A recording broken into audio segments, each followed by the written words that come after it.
Hello YouTubers and random Doctor Who fans, it is your boy Ozzy, and today we're going to be looking at the new Doctor Who B&M sets. I know we've just had some, so it seems a bit crazy to have some now, but this is crazy. Where did it come from? It just dropped all of a sudden. I'm just flabbergasted, but whatever, I guess I have to react to it, so let's go. First impressions, I'm very impressed. This isn't a raw reaction because, well, I kind of just checked the merchandise site and it's like, oh shit, these are out. Oh, okay. Let's dive into this. So first we'll go on the one which I already knew all the components in, so I mean, it's the First Doctor and Electronic TARDIS set. Now what's interesting is, on first glance, the packaging has changed. That's right, we don't have that big bulky packaging anymore. You know, I'm actually quite happy about this because I think that this looks better. It just is a bit more sleek, and I think that they've got rid of the plastic window, so you can actually see the figures, but for your inbox collectors it kind of sucks because, well, I won't go on to that, everybody's writing about it enough. So first impressions, very impressed with this. It's obviously based off of An Adventure in Space and Time because it's got David Bradley, and I think the head sculpt is really good. I think it could be a bit sharper with its details, but overall, you know, I'm pretty pleased with it.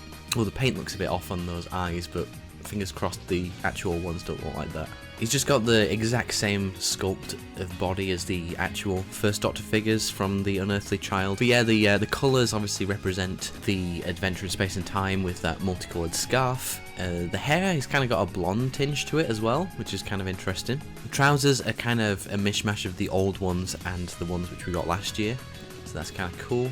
He doesn't come with a walking cane accessory, but he doesn't need to. And the TARDIS looks pretty good. Obviously you can see that the St. John's Ambulance logo is no longer there. The signage is representative of what we saw in Adventure in Space and Time, and it's got a black base as well. And I think that the colouring is great on this. I think overall it's a really nice TARDIS. I was getting a bit sick of collecting classic TARDISes, but this one, because it's based on a non-canon version, I'm going to pick it up purely for the novelty, and I want a David Bradley First Doctor as well. So overall, I can't really complain at all about this set, really. I think it's a really nice, welcome addition to the collection. Okay guys, just taking this brief moment to remind you that we have a Patreon page up now. Essentially, it's early access to videos and name at the end of credits. You get a Twitter follow from myself. Also got Patreon exclusive videos here, and best of all, and I think my old school viewers will like this, all of my old videos from my old channel. So there's a lot here. There's Doctor Who Proms from 2013, there's me and Lewis doing reviews back in the day, back when Lewis didn't have a beard. The Doctor Who Festival 2015, that's a good watch, I recommend you check that out.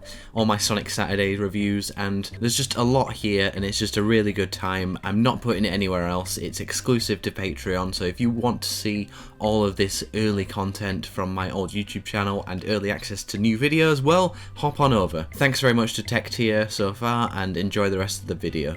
So next up, let's have a look at the 13th Doctor box set. Now, this comes with a projected angel from the video game that Yaz was playing in Flux, a dark-coated Time Doctor, or what was it? I can't remember what happened in Flux. And we got a Yaz with a new head sculpt. We already knew about two of these figures. The Jodie figure actually looked worse in the leaked images, but seeing the actual product, the colouring is a lot better. But yeah, she seems to have been given some new paint details in her hair to make the roots not look as glaringly obvious. I think that this is really a step up, I think, and yeah, it's a good figure. The Yaz is pretty damn good too, but this Weeping Angel, man, I'm very happy about this. A translucent blue Weeping Angel.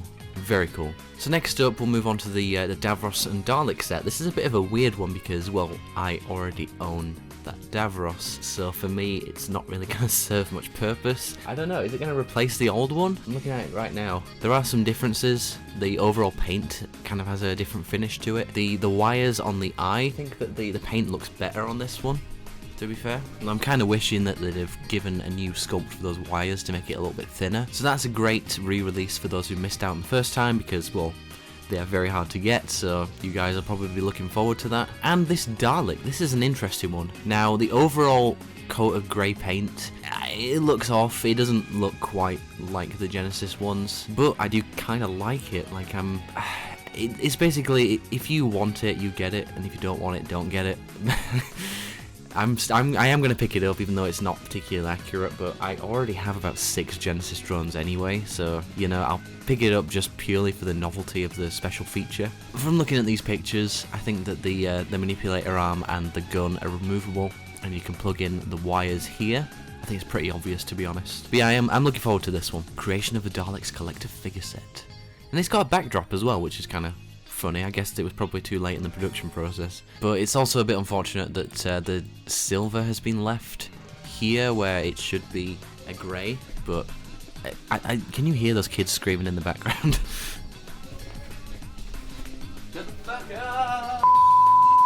Alright, I just shot them with an AK-47. So, right. Yeah, the silver on the eye joint, that's not supposed to be there, but this is the easiest fix in the world and I'm not too bothered by it. But yeah, overall, I am a fan of this set, so I will definitely be picking it up. Might as well go on to the Genesis set, because the Dalek is essentially pretty much the same. I think that they've gone a bit too intense with the weathering on the base. I think that's a bit excessive. And I don't know why they've gone double tier on this one, because I thought that it was kind of a single tier at this point. But yeah, it's the same colouring, it kind of looks like a chocolate brown kind of thing, but I do kind of dig the aesthetic. It still obviously has the same packaging as the previous couple of sets, which, you know, it is what it is. You've got to cut corners in order to get these things, I guess. Then next we have the Destiny of the Dalek set. This is actually quite an interesting one, because I'm pretty damn sure that the colouring is probably right for one of them. I think that the colours varied in the episode in terms of the prop, but I could be completely wrong. Oh, I don't know what's up with the paint on the mesh. I don't know if you guys could see that, but the paint has gone in between the cracks and not actually onto the mesh. That's a bit rubbish. That doesn't look very good.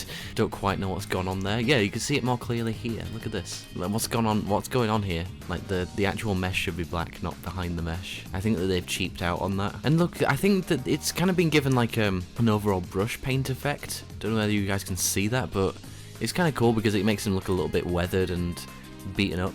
And we've also got like a bronze joint on the gun. I really should do my research and look, see whether that's right or not, but then we move up. I didn't expect them to do this. We got a new headlight sculpt, which I'm very impressed with, and it's probably more reason just for me to pick this thing up. And we've got a new eye sculpt for both of them as well, which actually looks pretty good, and it's very glossy, and we've got the mixed rings as well. I think this is an infinitely better eye sculpt than the ones we've got before. No, very cool. I'm very impressed. Oh, hang on. Is that silver? Yeah, that's silver on the base there. I don't know. Editing Oscar's gonna have to look, see whether that's right, but there's some silver on the base here.